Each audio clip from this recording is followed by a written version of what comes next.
Hello everybody and welcome back to World of Warships Legends. My name is Spartan Elite 43 and tonight we are taking our very first look at the new Tier 7 British battleship aka battle cruiser, the Hawke. And with that, let's get into our commander. We're running Azure Lane Nelson. We are running Azure Lane Scharnhorst and Paolo de Revel as our inspirations. We run Flammable Cannoneer, Gyrating Drill Bits, Marksmanship, and Master Mechanic with Fight Fire with Fire. Now, I'm not saying that this is the best build for this ship. I'm just saying that this is what I'm running because I haven't had a whole lot of time to test it. I literally just finished a 7-hour stream, and now I'm trying to get a game for you guys. So keep that in mind. Upgrades. We are running Aiming System Mod 1. We are running Steering Gears Mod 2. We are running Concealment System Mod, and we are running the Epic Main Battery Mod 3, which gives us a little bit faster reload for every 30,000 damage we do, as well as gives us a better main battery reload right out the gate, 10%. So, pretty solid. Alright. We are fully upgraded, so you guys know. I went ahead fully upgraded it to show off the ship as best I can for you guys. The loadout. Honestly, I'm gonna throw this one out there. Switching your defensive AA for a secondary booster might not be the worst thing on this particular boat. You do have slightly longer range secondaries, and they do seem to be okay. I'm not saying they're amazing, but they do seem to be okay. We'll check them out here in a moment. But because of our build, we do have 5 heals, which is good. They are decent British heals. They're not the super heals that you expect on a British battleship, but they are a very solid heal. Probably middle of the road. I would say maybe Vanguard-ish feeling. It's just kind of a middle of the road British heal. I say middle of the road. It's a very good heal. Okay, so don't get that twisted. We're not running any boosters. We are running the Italian Unity flag because if you squint just right and hold your tongue just right, it kind of looks like a Spartan helmet, but it's not. And then, of course, we had to outfit this thing with the Shadow Camo because, oh my god, it is absolutely stunning in black. Everything looks better in black, let's be real. Specs. For survivability, we have 73,800 hit points with a 20% torp reduction, which is not good. The torp reduction is terrible.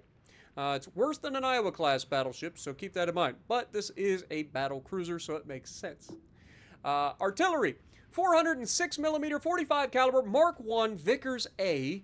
You have 9 of them reaching out to 18.1 kilometers, reloading as a base reload of 26.4 with this build. Remember, I think it starts out at 30 seconds or something along those lines, so because of our build, we're down to 26.4, and that gets better over time. 180-degree turn time, even with our debuff to the turret traverse, is 27.3 seconds, so solid. Solid for a battleship. Amazing for a British battleship. Throwing that out there. The HE shells, of course, are going to be fantastic. 5,950 maximum damage with a 45% chance to set fires. AP shell is actually very solid as well. Think Monarch, think Lion, think any freaking 16-inch guns you can think of. Actually, Monarch might be 13 or 15-inch guns, but they're very good AP shells, so don't sleep on them. AP shell of 13,860. Now, from what I've seen so far, I have yet to really Citadel another battleship, so I'm wondering if these are short fuse armor piercing. I have no idea. I didn't hear anything about these, so I don't know. But the secondaries, you have 16 114mm 45 caliber Mark II BDs. They reach out to 5.8 kilometers. That's that slightly extended range that I talked about. They reload in 5 seconds. They do 1,700 damage with an 8% chance to set fires. That's solid. 8% chance to set fires on a 114mm gun is pretty ridiculous. Secondary armament is 152mm 50 caliber Mark 22s. You get 8 of them. Okay, so not a lot of them, but they also reach out to 5.8 kilometers. They reload in 12 seconds. They do a maximum of 2,150 damage, and then they do 9% chance to set fires. So I'm not sure exactly. I've had pretty good luck with them when these do go off of setting fires, so I can't really argue too much about them. But again, might not be the worst idea to throw on the secondary booster for those engagements to make every shell from your secondaries count. All right? Torpedoes. You've got 533 millimeter PR Mark IIs. You get 4 of them, 2 on either side in single launchers, and they reload in 80 seconds, which is abysmal. I'm just going to throw that out there. They do hit pretty hard for 533 millimeter torpedoes at 15,867 maximum damage, but they have an average detectability as well at 1.3 kilometers. They have a good torp range, nice mid-range 8 kilometers, so you can actually catch quite a few people off guard with these things. And then torpedo speed is 61 knots, so they're a little bit slow, but not horrendous. It's not American torpedo slow, but they're not the fastest things in the world. AA defense is decent, but only up close. So you got the 20 millimeter Oerlikon Mark IVs that you have 65 damage per second, reaching out to 2 kilometers. You have the 20 millimeter Oerlikon Mark Vs that you have 8 of, doing 24 damage per second, reaching out to 2 kilometers. Then you have the 40 millimeter Bofors Mark IVs that you have 20 of, and they are doing the bulk of your AA damage. So 227 damage per second, reaching out to a mid-range of 3.5 kilometers. And again, that's the bulk of your AA, so keep that in mind. And then you have 40 millimeter Bickers 2-pounder Mark 8s that you have 32 of, doing only 79 damage per second, and again, only reaching out to 2.5 kilometers. And then the 114 millimeter 45 caliber Mark II BD dual-purpose secondaries, doing 71 damage per second, reaching out to 5 kilometers. So again, not a lot of standoff AA, but once stuff gets over you and starts dropping, you're going to be able to, if you, especially if you have the defensive AA, you're going to be able to shoot some planes down. All right. Maneuverability. The maneuverability overall on these things isn't particularly amazing. It's got the turning rate, or the turning radius of an Iowa at 910, or slightly worse than an Iowa, actually. But we've buffed our ship a little bit as well with the steering gear, so that helps us. Rudder shift is down to 13.7 seconds.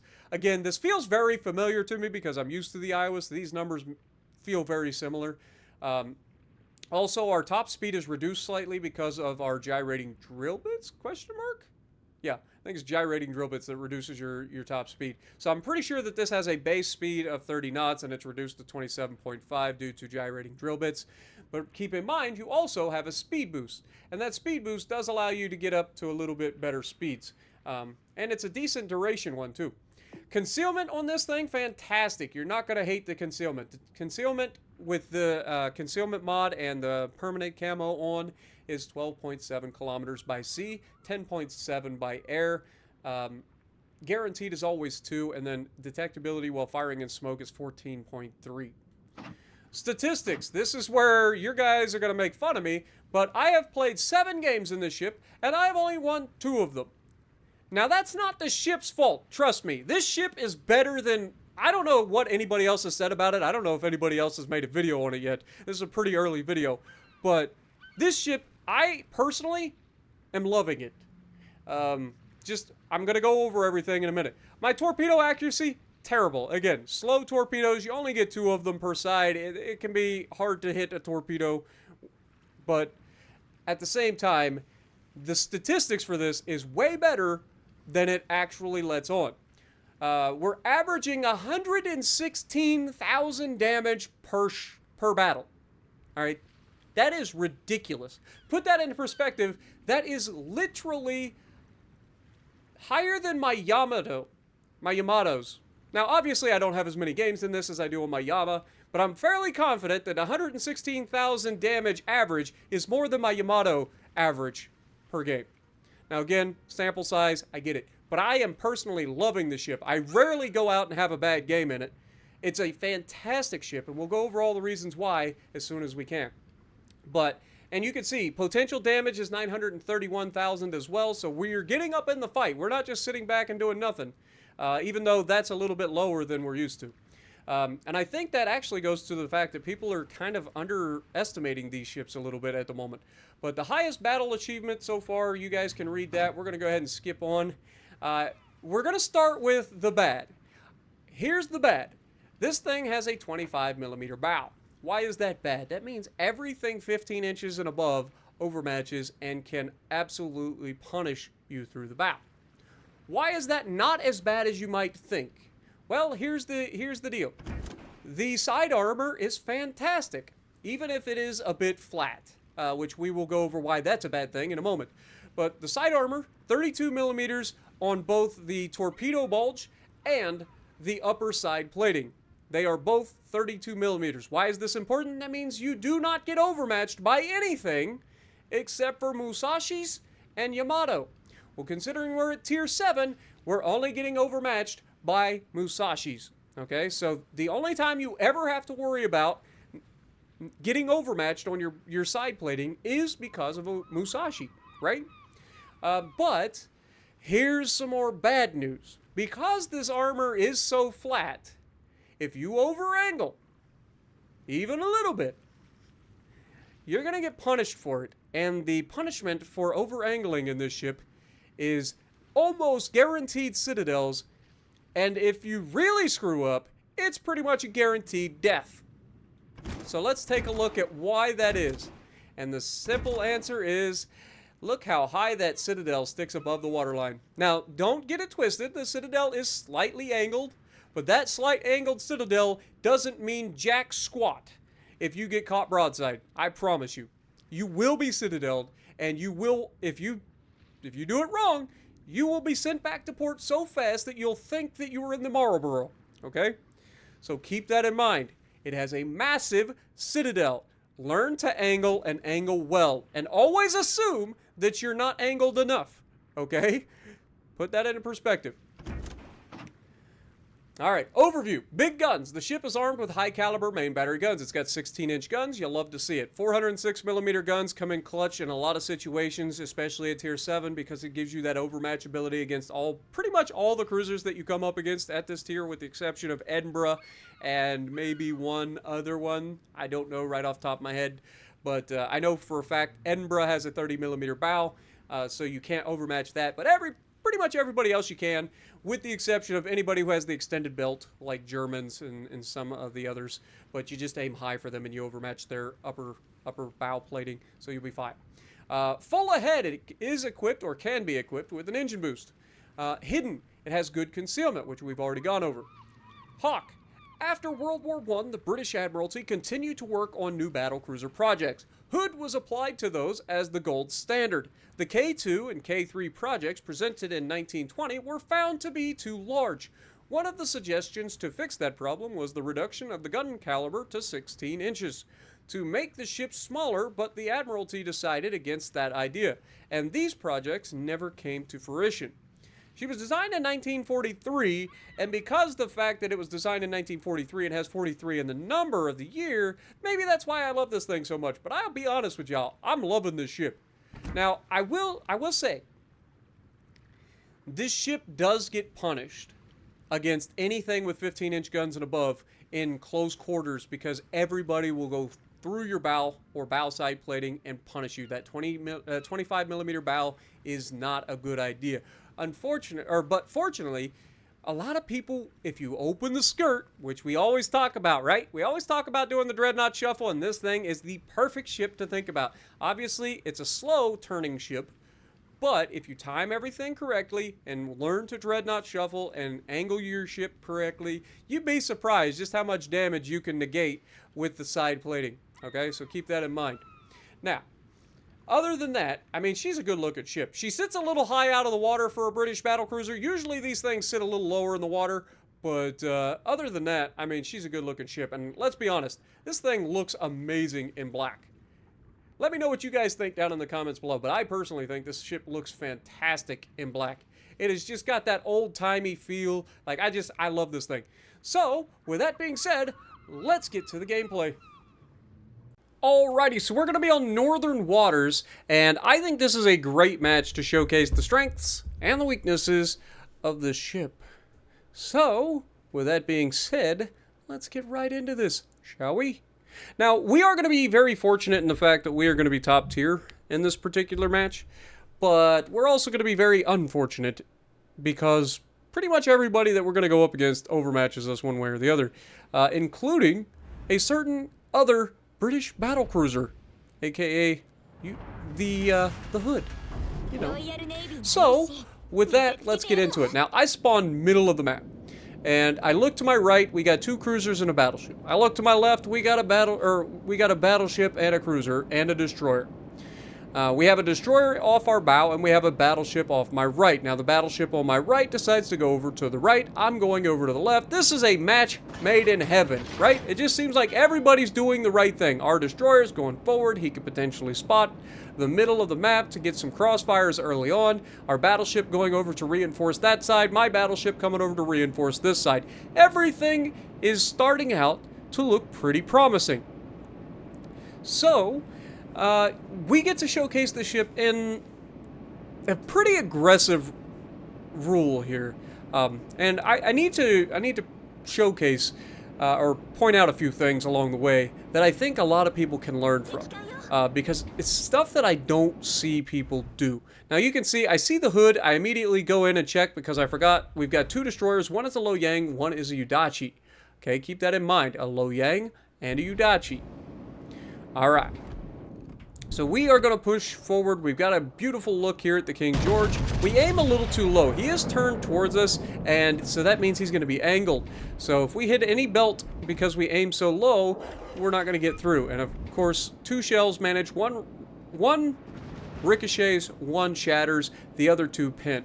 So we did a little bit of damage, but not a lot. And like I said, the AP on this thing is fantastic. Obviously, our Flint is going to be an absolute moron. Or is it Atlanta? I think it's Atlanta. Our Atlanta is just going to charge straight in Atlanta and die as quickly as possible. Now, I will show you why that is a terrible thing. The first thing you should notice is that there were torpedoes. Well, none of these battleships launch torpedoes. Right? I'm the only battleship around here that launches torpedoes. At least on this side of the map initially.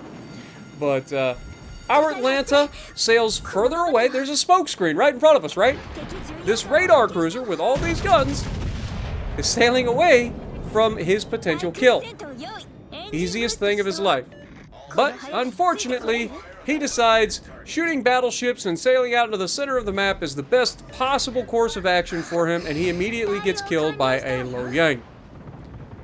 Now, I don't think we need to point out why that was such a stupid plane.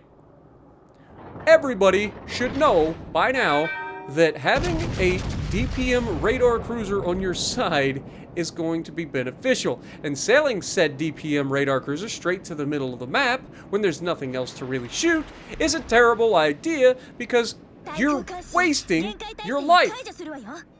Right? So, he's going to live in a van down by the river for the rest of his life. Meanwhile, we are going to notice that there are 2 destroyers on this side, which makes that radar cruiser even more valuable if he stays alive and protects this side, because he could have countered these destroyers perfectly. But because he sails into the center of the map and throws a ship away as quickly as possible, he can't do either.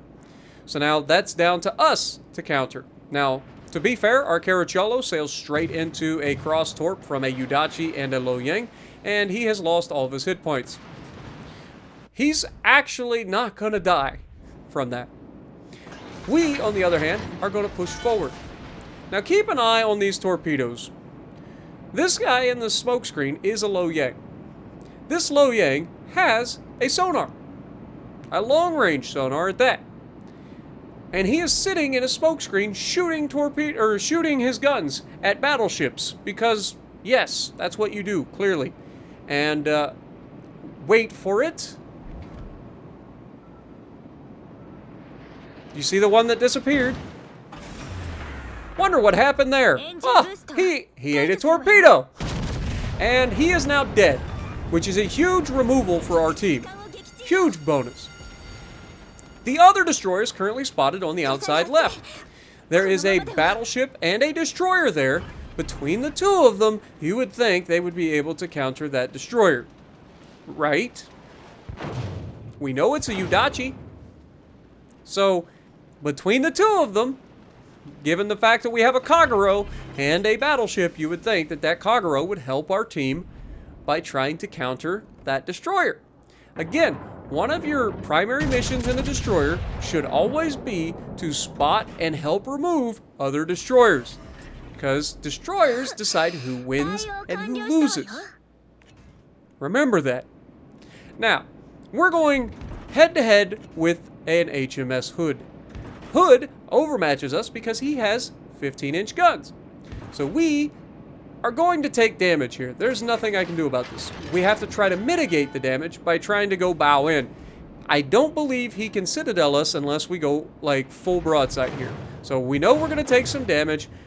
We do take some damage. We get angled. Now, here's the part where I start to make a little bit of oopsies. Now, we aim pretty far forward there. We get a very good result. You can see going through the cheek. We do overmatch him as well. So we're trying to go through the cheek, and there's that RNG that giveth and RNG taketh away.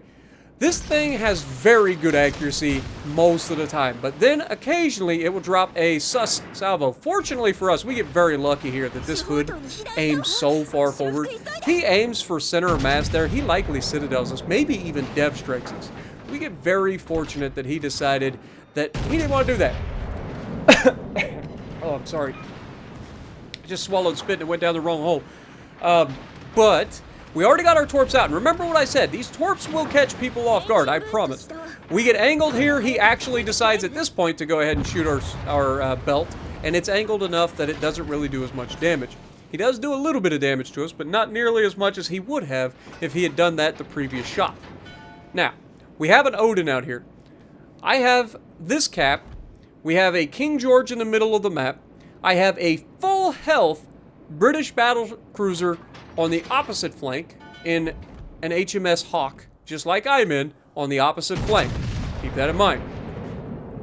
We have a Caracciolo and a Brandenburg behind me, with a destroyer as an escort. What are those two battleships going to accomplish? Well, they're going to be shooting at the King George in the center of the map right now, while I currently fight this Odin. Now, this Odin player, I'm going to have to give him some credit. This guy is actually a solid player. He knows what he's doing. He gets double fires early. I go ahead and I damage con probably a little bit sooner than I should have. And we know that we have a big heal. We're going to go ahead. He just damage con, so I try to wait a little bit before I fire this shot. Unfortunately, I'm pretty sure that I fire the shot before he gets the chance to have his damage control come off of cooldown, or go on to cooldown, sorry. And so now, the good news is, Odin does not overmatch us, right? He knows this. That's why he's shooting HE. He can burn me down with damage over time. Now, normally, damage over time for a British battleship wouldn't be that big of a deal, because you just have such an amazing ability to heal it back. However, unfortunately, these heals aren't quite as good. Now, we get a single fire there. We send it back. He has double fired us now. We get a double fire on him as well, so both of us have a double perma fire going. And here you get to see me try to use these torpedoes to sneak some torps in there. Now, I launch one out ahead in case he goes forward, and I launch the other one a little bit further back in case he goes back. Now, look at that. He switched to AP knowing that I was broadside and that he could pin, and he absolutely slaughters me. And that shows the weakness of the ship. Even the 305s of the Odin, if you go broadside, will absolutely make you pay. Here, we get the shot off, knowing we're going to die. We blap the crap out of him, aiming high enough to make sure that we get as many pins as possible. And then the one torp that we aimed for him to go forward lands and takes him out. Now, look at the score, guys. There's an enemy destroyer in the Charlie cap. We have two battleships there. Our destroyer managed to die. And we have our friendly battleship over on the A cap right now, denying them points.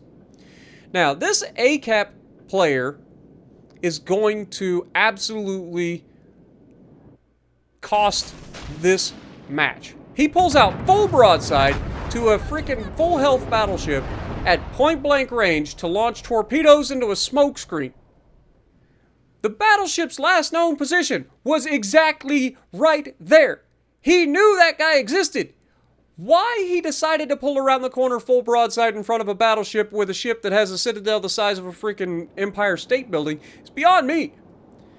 But that guy, unfortunately, has given the enemy team, the lead. But more than that, it has also allowed them to maintain the A cap without anybody in it, so they're not getting denied any points. That's going to be big later on. Now, what would I have done differently in that Hawke's situation, or if in the scenario of that Hawke? If I was that Hawke, you just sit and you sit in the cap and you reverse a little bit, let the enemy come to you. You don't need to rush it. We had the lead. You're denying them points. Why are you rushing around the corner to try to launch 2 torpedoes off the side of your ship? You're not going to kill anything with 2 torpedoes, most likely. So why are you rushing around the corner there, right? And I'm not bashing the person, okay? I'm pointing out things that we can all learn from. So in that scenario, if you ever find yourself in that scenario, be patient. Sit still. You're in the cap. You're denying them points. You're doing the right thing. Just be patient. You have the lead. Pay attention. There is no reason to win harder. Meanwhile, our Brandenburg and our Caracciolo are in the cap, stopping the enemy from being able to cap it, which is good, but it's still a Udachi. Those are 8 torpedoes every minute and 20 seconds or something like that that thing can launch. And that's if it doesn't have any more reload boosters hanging around. So keep that in mind. The enemy Caracciolo is actually going to try and throw this match for his team. Notice what he does. He gets spotted. You can see where he's at. He also pulls forward after smoking up, and he fires his guns and doesn't get spotted. What does that tell you? It tells me he's going up to the island. He's covered by the island right now, right? Nobody has line of sight on him. Otherwise, he may have been spotted there. Or maybe he's just outside of being detected from his smoke firing penalty. The Brandenburg has a very good dodge here. The Caracciolo has a very good dodge here. So that's good news. He stays alive a little bit longer. Again, the fact that this guy is still alive after eating all those torpedoes at the beginning of the match tells me a little bit about the guy. And he's been around the destroyer the entire game, and he's still alive. So I'm pretty happy with his ability to dodge torpedoes, because I can assume that he's dodged plenty in this match. This Flint is an absolute doof. There is no reason for him to be detected in this scenario. None. None whatsoever. But he puts himself in a position to get countered, somehow manages to survive. All but 1 shell finds its mark, and that's all that they needed to finish him off. He had no hit points. Why on earth would the destroyer, or why would the Flint put himself in a position to get spotted when you have 0 hit points? That gives us the lead. Unfortunately, yes, it gives us the lead, but the enemy destroyer has done the right thing again. He's stuck around. He isn't running away. And he goes straight into the Charlie cap. This does 2 things. 1, denies us points, which is going to allow the enemy to catch up to us in points, right?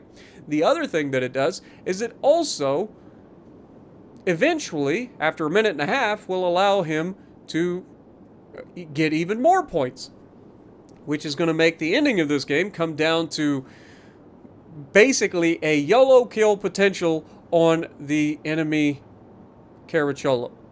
Now remember, that Caracciolo was full health.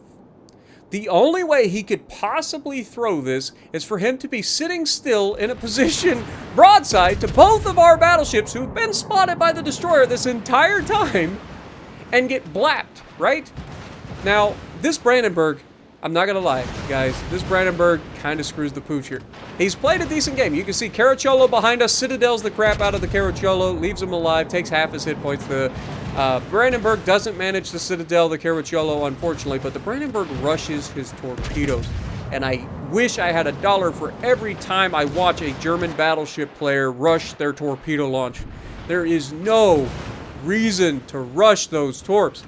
Or at least, if you do want to throw them out there quickly, assume you know the guy is going to try to go forward and turn away, right?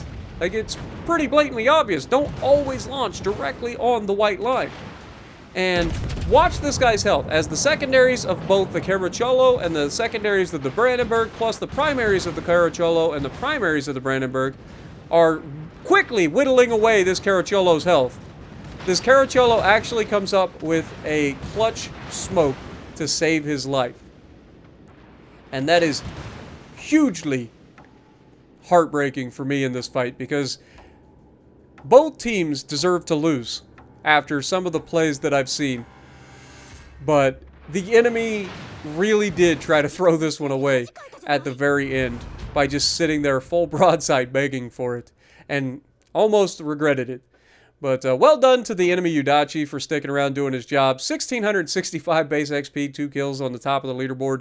We did everything we could. You could see our team didn't really step up when we needed them to. Brandenburg did the best he could. The Kagero did okay initially, but overall there's only so much I can do. But let me know what you guys think down in the comments below. And notice where the enemy Hawke was as well, all the way at the bottom of the leaderboard. Again, if they had just stayed home at that base and just waited for them to come around the corner, this game would have been ours. And if you like what I'm doing, punch the like button, leave a comment below, subscribe to the channel if you haven't already, and as always, I will see you in the next video.